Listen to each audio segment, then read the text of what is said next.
تصور کنید می‌خواهید فاصله بین زمین و نزدیکترین ستاره به ما در آن سوی خورشید یعنی پروکسیما قنتورس را اندازه بگیرید. ستاره‌ای که تقریباً 40 تریلیون کیلومتر از ما فاصله دارد. حالا تصور کنید که این فاصله را آنقدر دقیق اندازه می‌گیرید که می‌توانید تغییری به اندازه پهنای یک تار موی انسان را در آن تشخیص دهید. این به نظر ناممکن می‌رسد. مانند داستان‌های علمی تخیلی به نظر می‌آید. اما آنچه دانشمندان واقعاً به دست آوردند حتی از این هم شگفت‌انگیزتر است. در ماه سپتامبر سال 2015 گروهی از پژوهشگران در رصدخانه امواج گرانشی تداخلسنج لیزری که به نام لایگو شناخته می شود کاری را انجام دادند که به طور گسترده دقیق ترین اندازه‌گیری انجام شده توسط بشر در طول تاریخ به شمار می رود. آنها تغییری در طول را تشخیص دادند که از 1/10000 پهنای یک پروتون هم کوچکتر بود. برای اینکه این موضوع را بهتر درک کنید، یک پروتون به خودی خود آنقدر کوچک است که می توانید میلیون‌ها عدد از آن را در عرض یک تار موی انسان جا بدهید و لایگو تغییری 10,000 بار کوچکتر از این را اندازه گرفت. اما برای اینکه بفهمیم چرا این اندازه‌گیری اهمیت دارد و چگونه اصلاً ممکن شد، باید حدود 100 سال به عقب برگردیم. به مردی که در آپارتمانی در شهر برلین مشغول نوشتن معادلات بود. در سال 1915 آلبرت آینشتاین نظریه نسبیت عام خود را به سرانجام رساند. نظریه‌ای که تصور ما را از گرانش به کلی دگرگون کرد. آینشتاین گفت که گرانش در حقیقت به معنای سنتی یک نیرو نیست. در عوض جرم و انرژی بافت فضا و زمان را خم می‌کند. زمین به این دلیل به دور خورشید میچرخد که خورشید مانند یک آهنربا آن را به سوی خود میکشد، بلکه به این خاطر میچرخد که خورشید فضا زمان اطراف خود را خم کرده است و زمین در واقع روی این انحناها در حال غلتیدن است. یک سال بعد در سال 1916 آینشتاین به چیز دیگری هم پی برد. اگر جرم فضا زمان را خم می کند، پس یک جرم در حال شتاب گرفتن باید موجهایی در فضا زمان ایجاد کند. درست مانند قایقی که در یک آبگیر حرکت می کند و موجهایی روی سطح آب پدید می آورد. اون نام این موجها را امواج گرانشی گذاشت. اما مشکل اینجا بود که خود آینشتاین باور داشت این امواج آنقدر کوچک خواهند بود که هیچگاه نمیتوان آنها را تشخیص داد. در طول بیشتر سده 20 تقریباً همه با او هم نظر بودند. به این فکر کنید که گرانش در حقیقت چقدر ضعیف است. همین حالا تمام جرم سیاره زمین یعنی 6 تریلیون کیلوگرم جرم شما را به سوی پایین می کشد. و با این حال یک آهنربای کوچک می تواند یک گیره کاغذ را در برابر این کشش بلند کند و نگه دارد. این به شما حس می دهد که گرانش در برابر دیگر نیروها چقدر ناتوان است. پس هر گونه موجی در فضا زمان حتی از پرخروشترین رویدادهای کیهان تا زمانی که به ما برسد بسیار ضعیف خواهد بود. برای اینکه واقعاً بتوانید امواج گرانشی را تشخیص دهید، باید تغییراتی در فاصله را اندازه بگیرید که به طرز خنده‌داری کوچک هستند. با این حال گروهی از فیزیکدانان در دهه 60 و 70 میلادی تصمیم گرفتند به هر روی این کار را تجربه کنند. ایده اصلی بسیار زیبا بود. یک آشکارساز غول پیکر به شکل حرف ال انگلیسی بسازید با 2 بازو که هر کدام چندین کیلومتر طول داشته باشند. یک پرتو لیزر را در هر بازو بفرستید.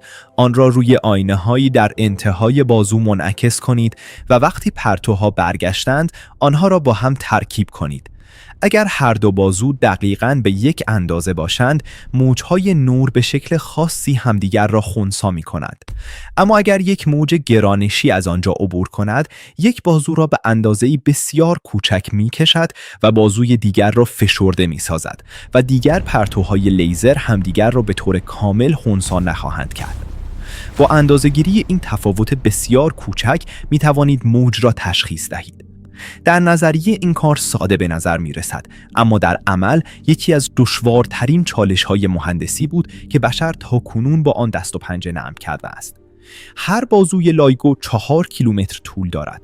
آینه‌های انتهای هر بازو 40 کیلوگرم وزن دارند و آنقدر صیقل داده شده اند که جزو صافترین اشیایی هستند که تا به حال ساخته شده اند.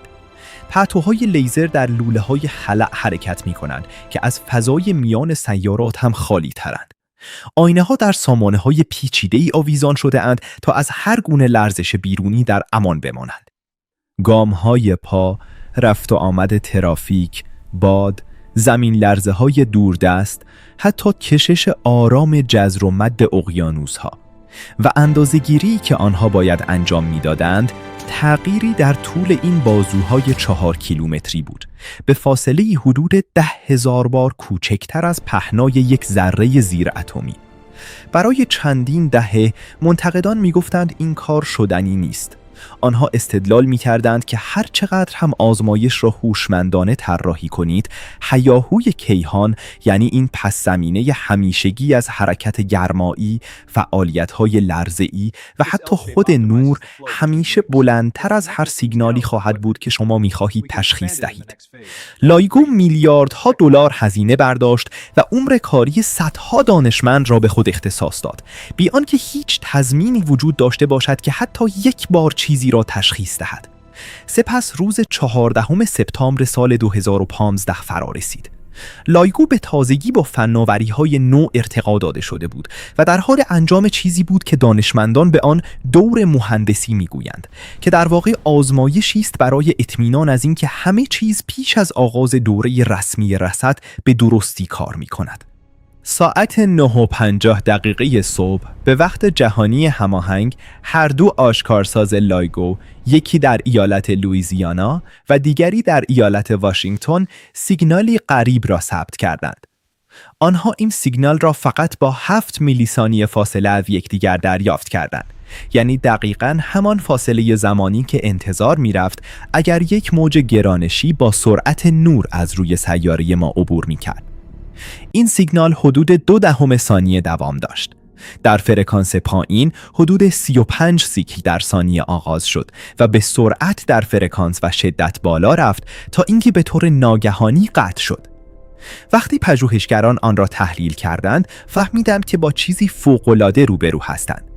این سیگنال تقریباً به طور کامل با پیشبینی نظری مطابقت داشت که میگفت زمانی که دو سیاهچاله به دور همدیگر میچرخند و در نهایت با هم ادغام میشوند چه اتفاقی باید بیفتد.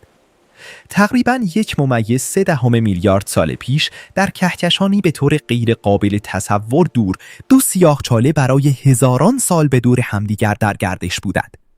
یکی از آنها حدود 29 برابر جرم خورشید ما بود. دیگری حدود 36 برابر جرم خورشید ما. همانطور که با سرعت بیشتر و فاصله کمتر به دور همدیگر میچرخیدند، مقدار سرسام‌آوری انرژی را در قالب امواج گرانشی از دست میدادند. در آخرین لحظه‌های پیش از برخورد، آنها با سرعتی بیشتر از نصف سرعت نور حرکت می‌کردند. سپس با هم برخورد کردند و در یک سیاهچاله واحد به جرم حدود 62 برابر خورشید ادغام شدند. اگر کمی حساب کنید، چیز جالبی متوجه می‌شوید. 29 به علاوه 36 مساوی است با 65، نه 62. آن سه جرم خورشیدی به کجا رفتند؟ آنها مستقیما به انرژی در قالب امواج گرانشی تبدیل شدند. برای کسری از ثانیه، آن یک برخورد انرژی بیشتر از تمام ستارگان کیهان قابل مشاهده در مجموع آزاد کرد. این انرژی برای 1.3 میلیارد سال در فضا سفر کرد تا اینکه بخشی از آن در صبح روز 14 سپتامبر سال 2015 از سیاره ما گذشت. زمانی که این موج به ما رسید، خود زمین را به اندازه‌ای کوچکتر از یک اتم می‌کشید و فشرده می‌کرد. اما لایگو آن را گرفت. ما آن را گرفتیم. بشریت با چینش هوشمندانه‌ای از آینه‌ها و لیزرها، موج‌هایی در فضا زمان را از یک رویداد کیهانی تشخیص داد که زمانی رخ داده بود که موجودات تک‌سلولی هنوز شکل غالب زندگی بر روی سیاره ما بودند.